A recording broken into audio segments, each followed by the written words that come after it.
Ciao ragazzi, questo è un videolog sfogo.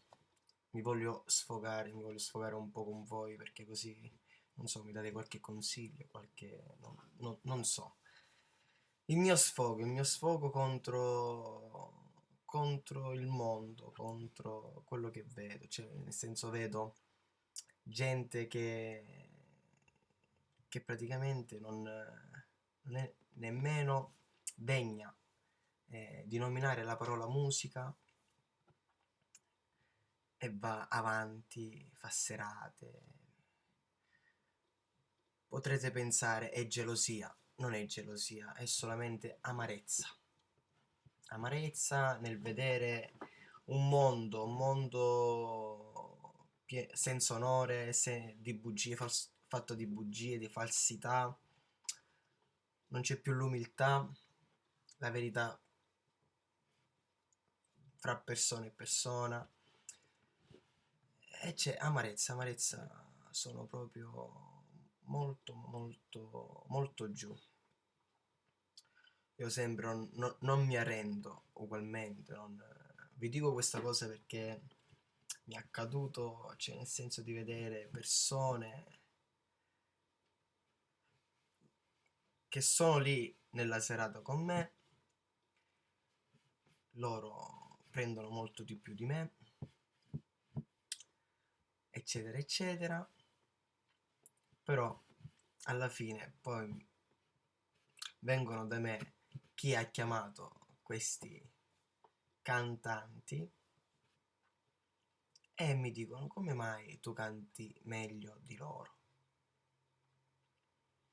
Ora io dico, cari signori, ma li ascoltate prima di chiamarli? Oppure li chiamate così? O ascoltate solamente il CD? Ascoltate prima come cantano dal vivo, perché come si canta dal vivo, non in playback, dal vivo, che si riconosce il vero cantante. O comunque, se vogliamo chiamarlo cantante, perché cantante è una parola molto grossa. Si aprono molte strade, perché per me la parola cantante è molto grande anche per me. Io voglio diventare un cantante, è un po' diversa. Perché voglio diventare un cantante perché è la mia passione, ma diventare un cantante vuol dire vivere di musica. Io oggi non lo faccio, io lavoro, oltre il lavoro di musica, giusto? Cioè nel senso, non mi nascondo di questa cosa.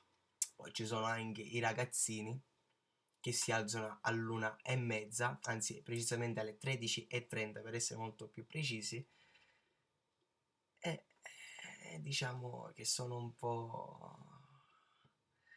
si sentono un po' su, perché fanno un CD, una canzone, già si sentono cantanti, cantanti napoletani, poi napoletani.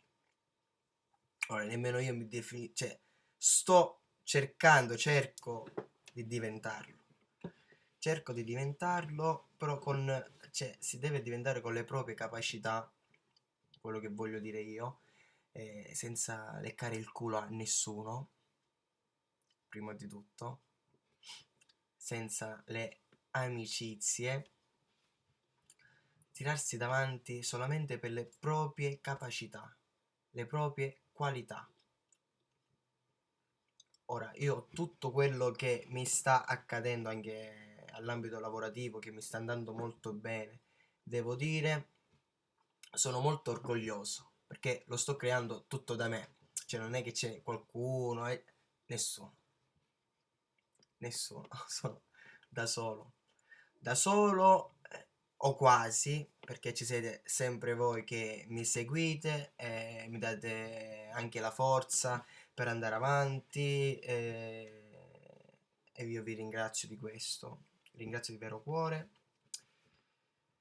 E che dire, sono deluso da molte molte cose, deluso, non si può più fidare di nessuno, mai più, oh, mai più, non si può fidare più da nessuno, cioè nel senso tu dai un po' di fiducia anche di amicizia o comunque perché sei stato, cioè nel senso sei stato cresciuto in quella maniera, in quella educazione, però poi scopri che il mondo è completamente il contrario di come immaginavi o comunque come lo vedevi quando eri bambino o bambina, dipende il sesso. Comunque io chiudo, cioè nel senso voglio un consiglio da voi, un consiglio. Secondo voi, un consiglio, una risposta, secondo voi è giusto che il mondo della musica, almeno nel mio settore, che è tra il neomelodico e il napoletano, perché faccio entrambe le cose, stia camminando in questa maniera? Date una risposta e commentate qui sotto il video. Io vi saluto, il vostro Salvo Celestiano, con molta umiltà, perché sono un ragazzo come tutti quanti voi. Datemi questa risposta e così vediamo se possiamo fare un video di risposta sui vostri commenti. Alla prossima!